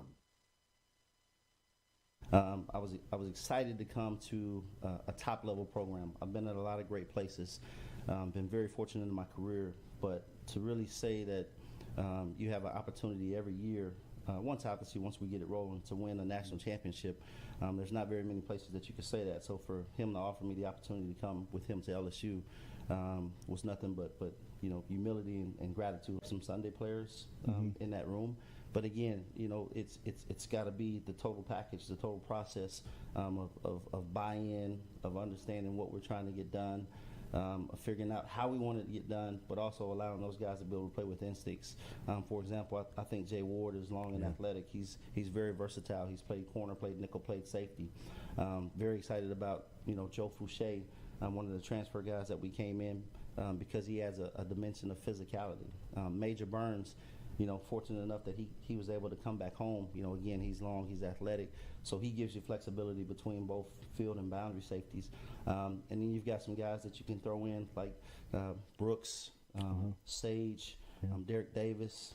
Todd Harris is a guy that's been around for a while. So I think that we have enough in that room to be successful. But again, you still want to continue to grow and be able to push it.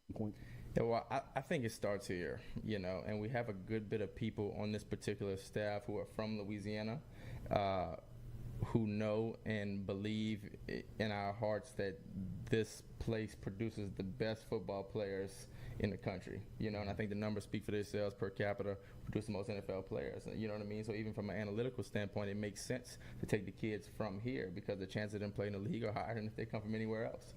I think our brand is super powerful, so we will have to recruit at a national level, or there's really no reason that we shouldn't, you know what I mean? Because if we can get a top player from another state who can help us win a championship, then of course, right? But I think it starts right here in Louisiana and then right here in Baton Rouge. There's some really good players who are still available that are right here in Baton.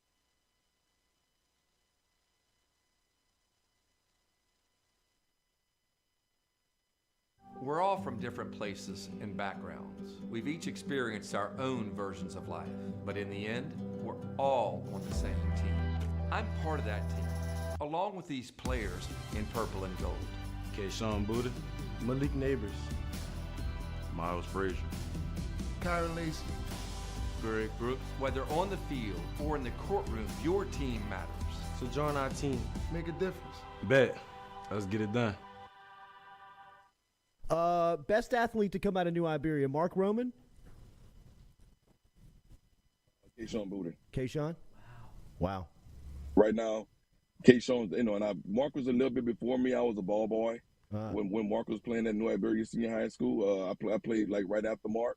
But Kayshawn just has done some things, and just the things that you guys are seeing Kayshawn do, that he's not even scratching the surface of what we saw on a day-to-day basis at practice.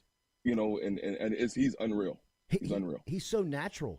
It's so so easy. It looks so easy to him. Yes, it's so easy, and there's never been another a competitor I've ever seen like Kayshawn. Kayshawn would not lose going to eat pregame meal. He has to be the first. He is the ultimate competitor. He would not lose. So trust me, he will be ready.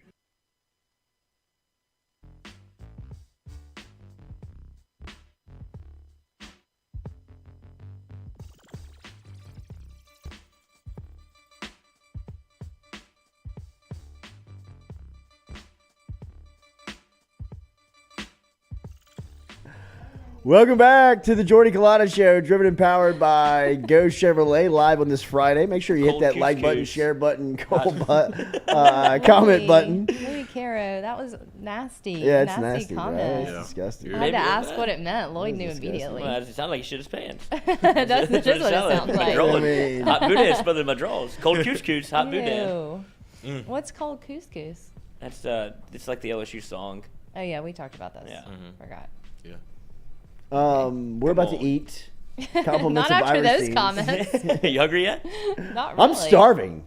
This is Jordy's favorite For some segment. hot boudin? He just absolutely checks out. about to He's snore. about to just go down. Yeah. I know. Iverstines is here. Josh is here. He's added another thing to his list. He's a handyman. Who knew? Let's I get love hammered. it. I know. Let's get hammered. Look at his card. Look at all he does. Dirt work. I mean, this is like serious. Dirt work, concrete Sounds like he ran out of work, things to general say. maintenance, like Just a hustler, dude. Yeah. everything. Painting, Cooking. I mean, so I have so many Deliveries. friends that are Mr. gonna Swipe call Your Josh. Girl, bro. I know. I mean, he's a hot good handyman Lord. too. Lord. I'm like, geez, Josh. Don't you do, man? Don't you do? Lean over the Renaissance man. lean in the car. Too. Little towel on the shoulder. I know. What's on tap for the weekend, fam? What are y'all doing? Probably just hanging out. I think we got Saturday. Stu, you got a new place, huh? Yeah, me and Ron. Rhonda, Don, and Stewie. Me and Rhonda Don. And they got a random. ReliefMed.com. Oh yeah, you do have a random roommate, right? Yep. We talked to him the other day. He's Did cool. you meet him on our site from yesterday? He seems like an Omega Right. guy, for sure. Absolutely. Bro, you remember chat roulette? That's what I was trying to think of. There's a model for this. Yeah, Well, chat that's what roulette is that real. is. Chat roulette is real. That's what the original was. Like, I remember playing that like young internet. Not young internet, but like Early Young internet. internet. early Young internet internet. days. Yeah, like, Dial-up dial-up. spin it again. But yeah, could you do? Yeah, well. right. Could you? Was there video on that, or was Yes. it just text? Yes. Okay. Real life ASL. weirdos. Yeah. Real life weirdos. OG weirdos. I felt bad for that guy So Stewie, how's the new yesterday. place? It was great. Why? Which one? The Indian Me guy? and Ron looked good. I Had thought to about move it the yesterday, mattress too. out the room, put my own mattress in there. It was cool. Wait, you and Ron are sharing rooms? No, we don't share. Oh, a God. room. Okay, I was about We to have say. different rooms, Good same apartment. Noah's gonna Lord. move in there before you know it. Hey, we'll take Noah. We'll take Noah Yeah, over, right. over our dude. Even trade here. Yeah. I don't think so. I think someone's getting fleeced. Yeah. might trade him for Lloyd. Yeah. Hey, always available. Lizzie, what's happening this weekend? I think we're gonna go to the. Jared Mitchell has like the former player has like a guest pass to be able to go to the scrimmage. So I think me and Jack are gonna try to get in there with Jay Mitch and see what's what. Y'all are so So I don't think they can kick me out of that if I'm a I guest. don't know, man. I think you might have just sold your easy. What? Yeah. What happened? I mean, I'm not media. just friends and family. Friends and family. Friends and we got the family. pass. You might be crossing a line. I don't. Well, I've never been out to practice. They don't even know me. Like Yes, they they would know do. to kick me out. Yeah. As he they speaks do. with the Jordy Culotta Show Exactly. banner Hello. behind his head. I know. What the hell are you Good talking night. about? I don't think Bonnet's Good watching know this. me. Lord, Yeah. man. Trust Somebody's me, gonna they know know you. you. Look at you. I'll blend right in. All right. Put a hat on, shave That is mustache. not what happens. Me and You Jared don't Mitchell blend. and all the former athletes. I'll Yeah, blend you'll right blend in. right in. You'll Which blend one's right which? Well, yeah. I kicked. Yeah, the guy was a kicker. Is that Jackson They Howard? could use you. You can use it. Is that Jackson Howard? Way West Weeks. Yeah. I'm the youngest of the weeks. I'm still in high school. Yeah. Katie, what's going on this weekend?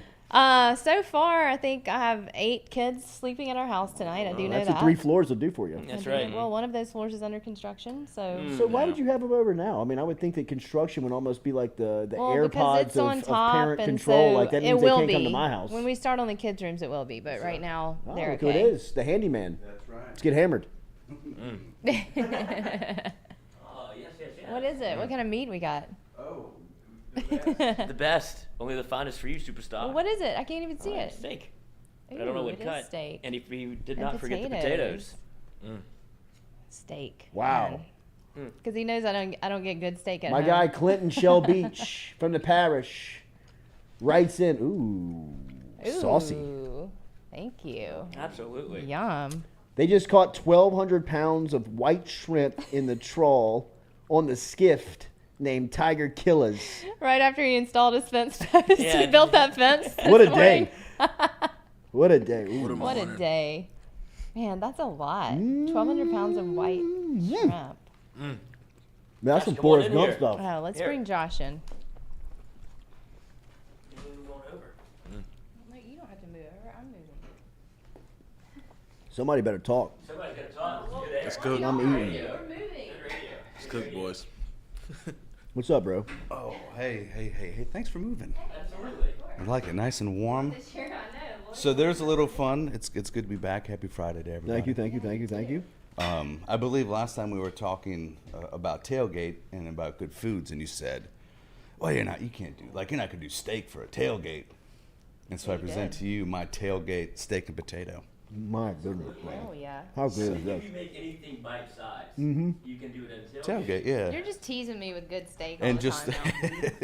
and then you just throw it in a boat, right? That's what I kind of made it. And luckily they were in there. It's like, hey, it's perfect. Oh, that's good. So you can, Not everyone has to have a 16-ounce ribeye at your tailgate. Is this what this is? Nope, this is what we call bavette. Yeah, I'm giving you something fun. Had to sneak one away. Bavette? Bavette. Bavette. Bavette. Why? What does that mean? I don't know what it means. That's a good question. Oh, you know what it means? No, I just Googled it. Oh, it means flank steak? French butchers call it bavette, which means bib. In Brazil, it's called fraldinha. So There we I guess go. it comes from the French word of bib. Yes. Because where is it located on the cow? I guess the flank. You'd hit. That's where your bib would go. Yeah. Or, There you are. Context I like clues. that. Thank I you. knew where it was coming from, but I didn't know why they called The it. origin of it. Use it in a sentence, please. Yes. So this is something fun. This is probably one of our most popular things. So I had to sneak it away. Oh. Because we sell out. Yes. Gotcha, Galen. Oh. Yeah. It's so. But this is one. You can have it like this. So this is just kind of a simple this is steak up. I put a little wet on there because it's it's fun. Yeah. We like that. I like doing that with the steak with the group. This is one of my funs because a little salad, everything.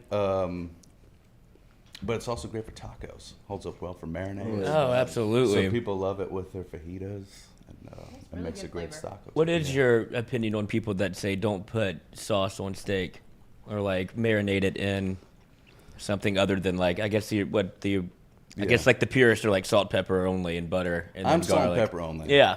And I think I used to be like that, but here's where I've really gotten with food and just things in general. This is a nice little Friday life lesson from Josh the Butcher from Bundles, giving you some words of advice to live by today. Eat it how you want. Yeah. However you enjoy eating your food, your steak, eat it that way. There's no hard fast rule. If you like it that way, you like it that way. Yeah, I have a friend of mine who cuts his ribeye, his big thick ribeye. He likes cutting them into little bites like this. Because he says, this is just it's. Oh, before he cooks it? Before he cooks it, yeah. So probably quicker, I guess. I've had it at fancy restaurants as an appetizer. You know what I mean? Little steak bite. It's easy $45 appetizer. Yeah, it's not marked up at all. Yeah, no markup. But it's there was a part of me or a point where it was the purist was eat it how you want. I recommend. Just for the sake of if I'm going to spend money on a good cut. So if I'm buying a ribeye, a New York strip, or filet, I tend not to put any sauce or marinades on them just because I am paying for the meat. And if you buy good meat, you don't need anything. Everything I agree. starts with ingredients. If you have good proper ingredients, you don't need salt, you don't need pepper, you don't need slappy mamas, you don't need Tony's, none of that stuff. I like it. Like the ingredients will come through. Right. So I'm salt and pepper just because, and a little rosemary, just something a little to kick it up. A little butter. Yeah, no. You keep trying to force butter. He's not doing it. But what I will do, so I have a little a ribeye, a little fun thing for you to do. If you have a ribeye, ribeye usually is pretty heavy on the fat and marbling. So I'll take a little piece of that bone on that fat of that ribeye, and I'll save it. And the next morning, I'll put it in my pan. But you say Kinda render pants. it down. No, in my pants, yes. I did just watch Dodgeball yesterday, and that made me think of that scene where he was personal reflection time. Anyways, I will melt that ribeye fat down in a pan, and fry my eggs up in it. Oh, yeah, yes. And my breakfast hash. Are So you? It's like a fun, Yeah, a little treat. It's like a Oh, I got that steak fat. One more. Yeah. Actually, and then it just turns into like, oh, this is soft enough, and then you just Eat it. Yeah. Then you regret life. How was the grand opening? It was so good. It was so good. It was so much fun. I was out handing out prizes. We had to spin the wheel, so everyone won a prize when they came in. Handed out gift cards, lunches, breakfast, cups, koozies. Like the whole fun. Yeah. A meat bundle. We gave away a meat bundle to a lucky man. Yeah, that was just a ton of fun, and ran into a few people who had listened. So that was really kind of cool. That they did. Yeah, one of them was like BFS with Scott Woodward. So that was like that was some funny Brian Kelly stories. I'm still waiting for him to come. Me too. Yeah. Here. Well, when I have Scott and his wife over for dinner with the family, I'll put in a word for you guys.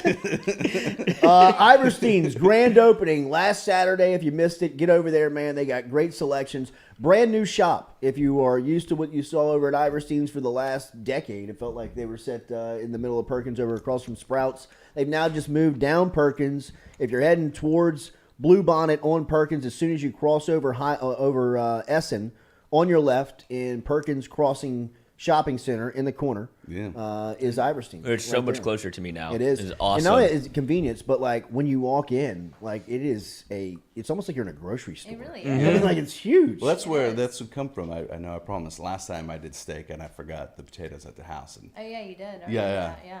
I came Sunday relief for med. brunch and it was excellent. Yes. I missed the grand opening, but Good. rolled in there Sunday. It was so good. the brunch we have happening every Saturday and Sunday is fantastic. It is Yeah, it's very, very good. BYOB, bring it to your pocket. Yeah, right? I wondered, like, can you take a beer out of the cooler and drink it there while you eat your brunch? Is that allowed? I think it is now. I saw a wondered. liquor I was too license scared to hanging up do in the it. store yesterday. But I thought that about was it. And there's like probably- that was bottles of probably it, wine, so I wondered, like, could I just take Yeah. a moment? Like, A little I think champagne. so. Yeah, I think it's like a don't ask, don't tell. That's what I would imagine. I just open it and Yeah, grab them the whole time. Don't ask. No, 8 Not a.m. in the everything is morning. shady, bro. Not everything. I know we were doing bloodies and mimosas and stuff for the grand opening. Oh, yeah, but I think all that carried over. I think he got the license. Oh, so. good. Absolutely. Yeah, that was easy $8 to make. That was a blast. So Get you a bottle of Cook's champagne. Yeah, the good stuff. Then charge him $12. Nobody's gonna know the difference. we have good. I like the champagne there. It's one of my favorites. I've gotten away from it. I used to be like my steak night on Friday nights used to consist of like a bottle of champagne as well. Oh, really? And they have we sell a it's Tough it's something Tough French. Saturdays, huh? Oh, the toughest. Yeah. Champagne hangovers. It's a brutal. They're brutal. Yeah, they Oh, are. I've never had one. I just opened another bottle. Yeah. That's right. Started in the morning. Stay hydrated. Get over to Iverstine's. They still have the great bundles.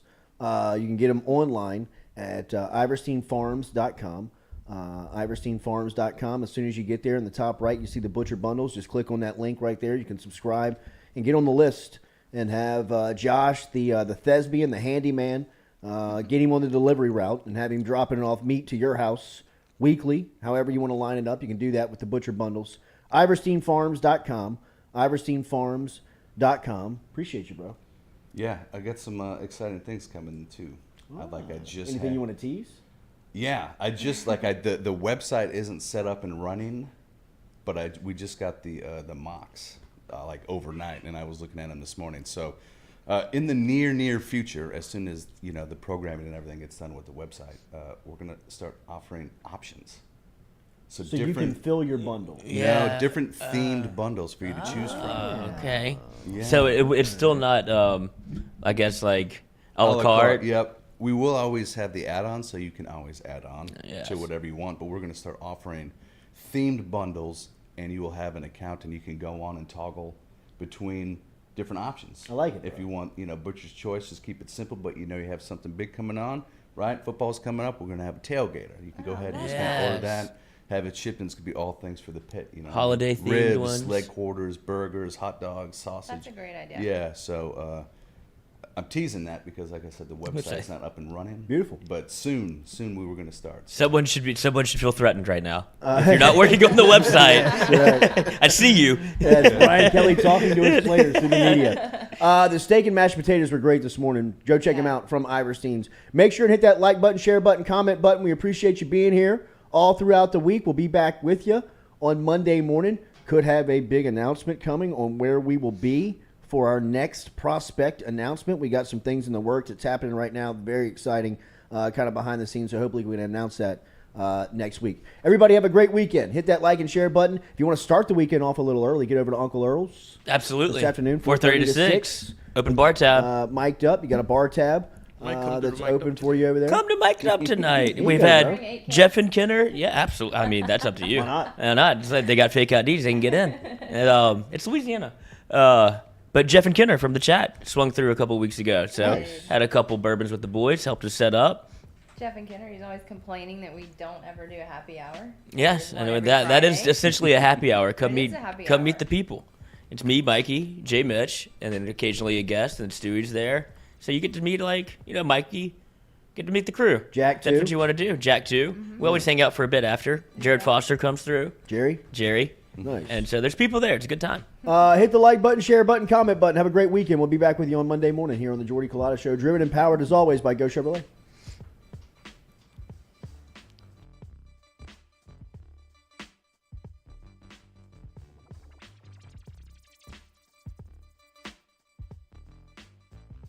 Lord!